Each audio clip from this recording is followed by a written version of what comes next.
if you pulled up the recipe.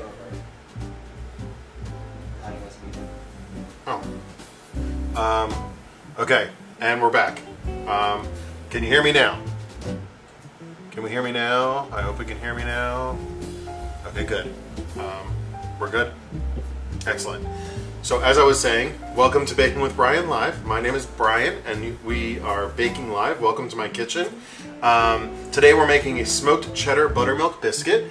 And it's a really good, simple recipe. It's a good biscuit recipe. You can swap out the cheese with whatever kind of cheese you like. If you don't like cheddar cheese, if you don't like smoked cheddar cheese, you can use a Swiss cheese, you can use Gruyere, you can use any kind of hard cheese or medium cheese. You don't want to use a soft cheese like brie or like a mozzarella, because that's not really going to do well in this recipe. Cheddar cheese is really good in it. It's really basic flavored cheese. Excuse me. Parmesan logs actually do really well too. Otherwise, it's a really good basic biscuit recipe. If you take the cheese out of it, it's just a plain biscuit. You can put jam on it, use it for gravy, sausage gravy, make sandwiches with it. Really, really good. All over recipe.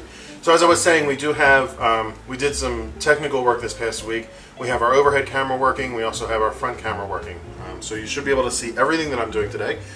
I'm going to be doing a lot of stuff. We're going to be talking about a lot of different things. For as basic of a recipe as this is, it really touches on a lot of the basic baking principles, which we're going to go through as well.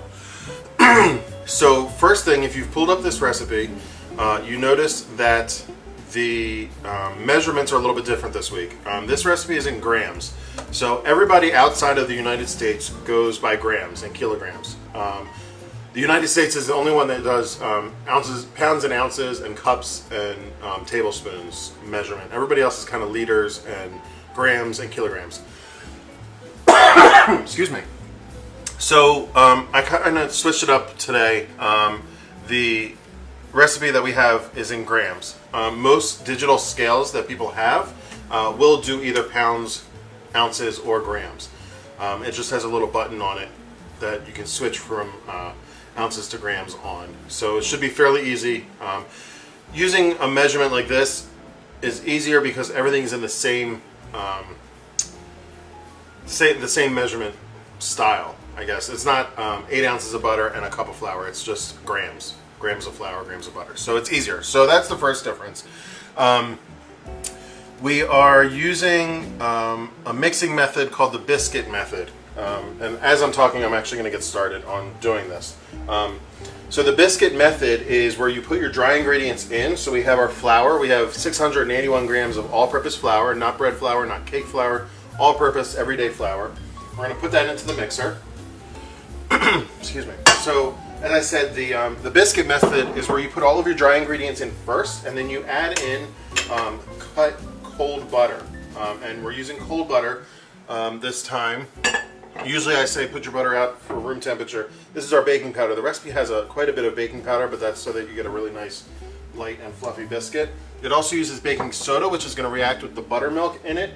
The baking soda is going to react with the acidity of the buttermilk, and it's going to give you a nice puff in the oven. Sugar and salt for tenderness and a little bit of sweetness. So the biscuit method, you put all your dry ingredients in, and then we're going to add our butter to it, our cold butter. And what we're going to do, kind of like a pie dough, where we want the butter to kind of crumble up and get coated with the flour, and that's going to create nice flakiness and tenderness to the recipe, to the biscuits.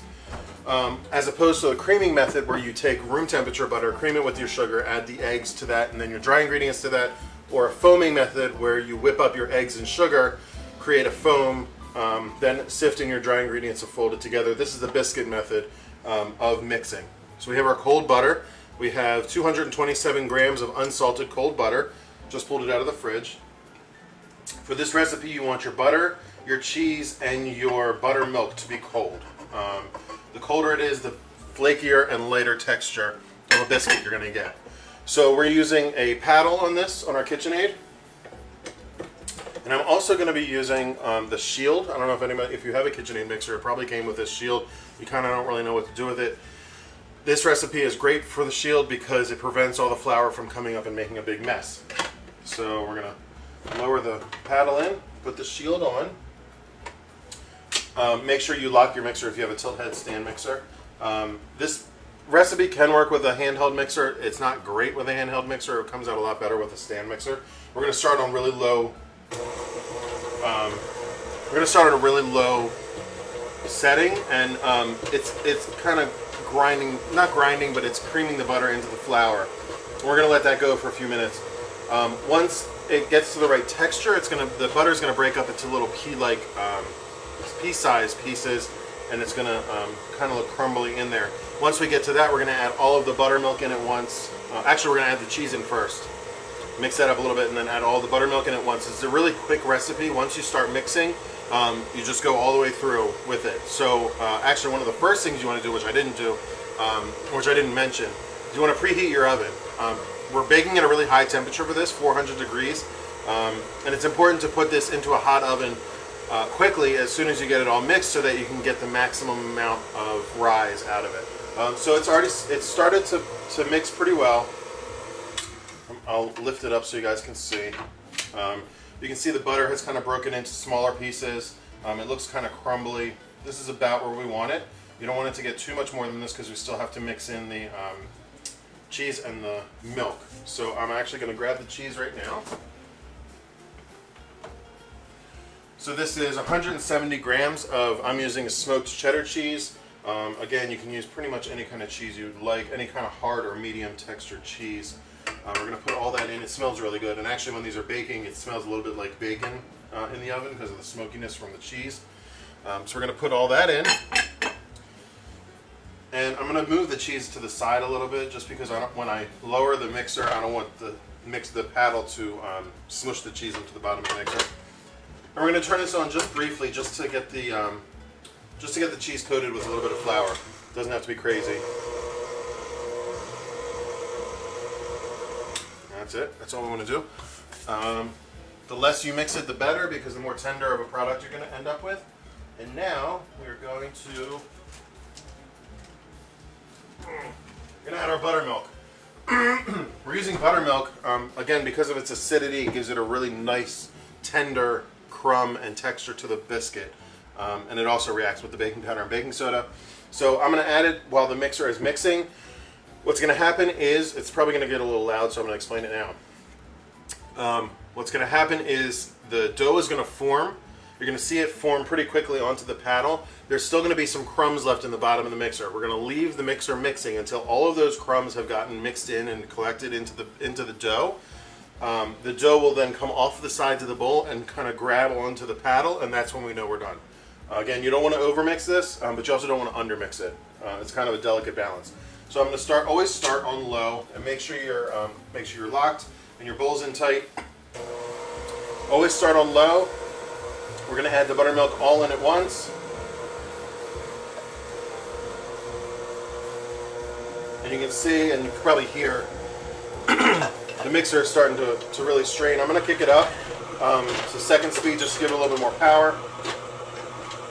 Take the shield off now because I'm not worried, and you can actually see, the dough is forming, and I don't know if you can see down into it, there's some crumbs still on the bottom. We're just going to let that mix up until all those crumbs combine in. Your mixer is working hard, and it's going to sound like it's working hard, but it's fine. KitchenAid mixers can take a beating. I have a question. Could I add some fresh herbs? Would that change the texture? It would not change the texture, but definitely change the flavor, and you're more than welcome to add any garnishes you want. If you want to add herbs, you can add some green onions. Any garnishes you want to add before you put the buttermilk in. When you add the cheese, get everything combined with the flour first, and then add your buttermilk in as the last ingredient. So now you can see how the dough has cleared the bowl. Unlock here, and it's all one big mass on the paddle, which is great, just what we wanted. So we're going to get our pan ready. What we're going to do, I'm actually going to turn the mixer so I have some room to work over here so you can watch. We're going to put the dough in the pan, flatten it out, roll it out, and get it nice and level, and then we're going to cut it in the pan and then take it out and put it onto a bigger pan. I can hear you well even with the mixer. Oh, good. I've been told that my voice travels. So what we need to do before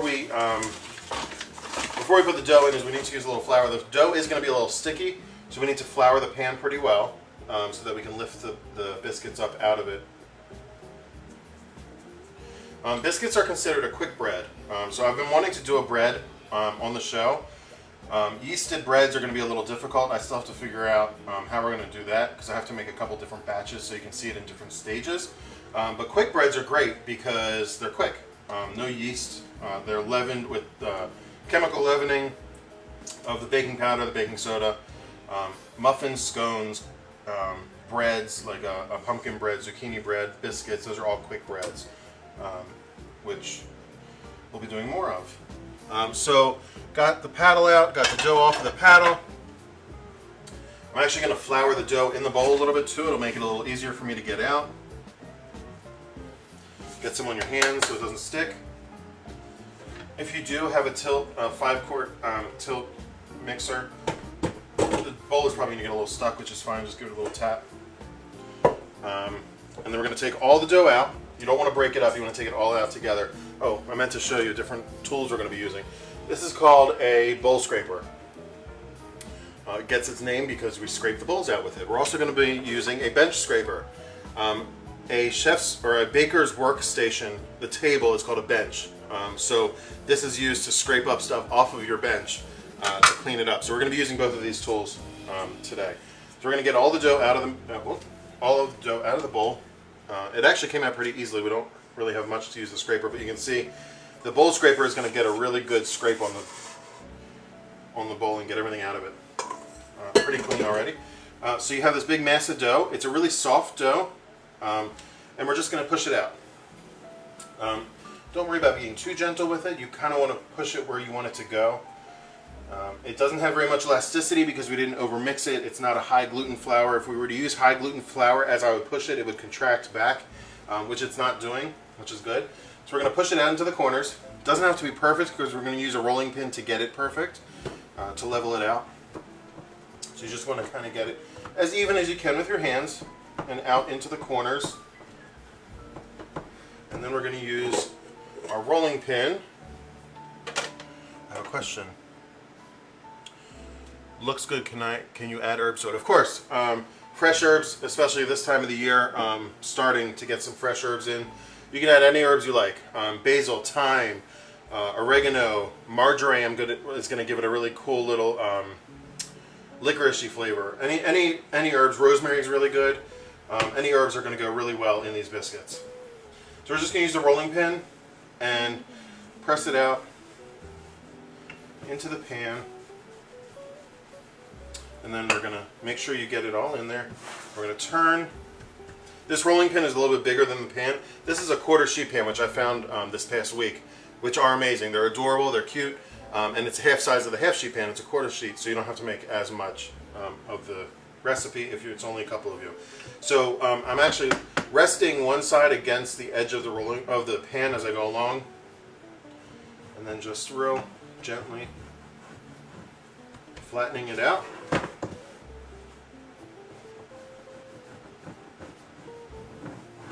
Just like that. Because we added a little flour to it, it might have a hard time sticking to itself, which is fine. And that's pretty much it. Our dough is in the pan. It's pretty level. We're ready to cut. So we're going to get a dozen biscuits out of this. I'm going to show you how.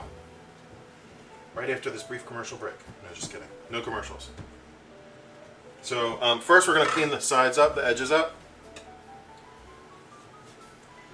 So we're just going in against the edge of the sheet pan. You can put a little flour on your scraper if it starts to stick, but we're just going in and kind of folding over to get a nice clean edge so we don't have any waste and everything's even. If we didn't do this, there's a little bit like up on the edge here that would, you're not going to get a clean even edge if you leave that. It might burn a little bit in the oven too. Could you use the same basic dough and make sweet biscuits? Yes, you could. Obviously, you would take the cheese out. You could put chocolate chips. You could mix a little bit of cinnamon into it. You don't want to add too much sugar to it because that's going to throw the balance of the dough off.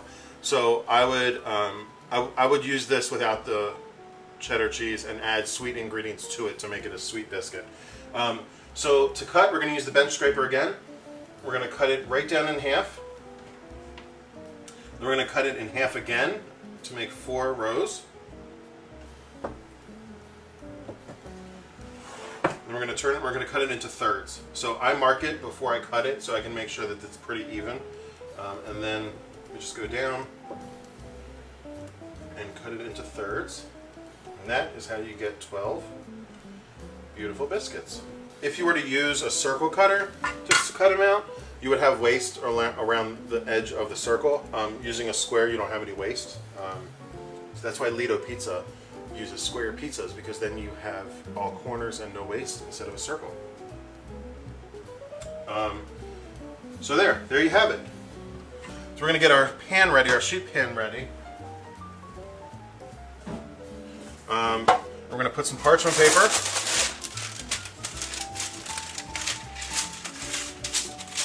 Line the pan with some parchment. You don't have to spray it. They won't stick to the parchment. They bake really well. They get nice and golden brown on the bottom, and they slide right off of the pan. And then before we go into the pan, we're going to brush them with a little bit of milk.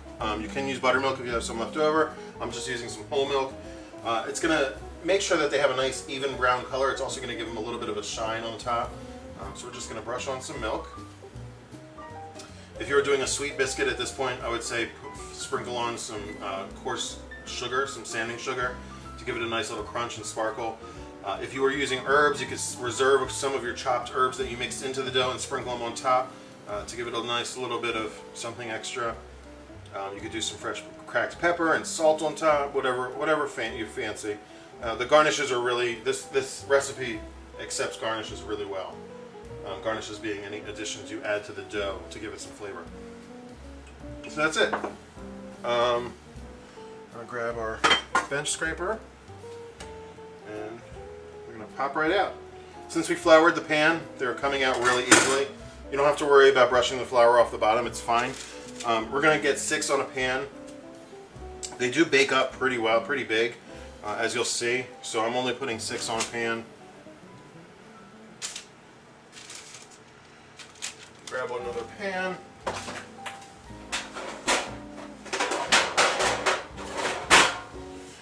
This pan has seen a little bit of wear and use. What's the difference between an egg wash and milk wash on the top? Not much of a difference. The egg wash is going to give you a little bit more of a shine than the milk is. But since we're using buttermilk anyway, if you just have some buttermilk left over, you use that on top instead of having to make an egg wash. That's pretty much the biggest difference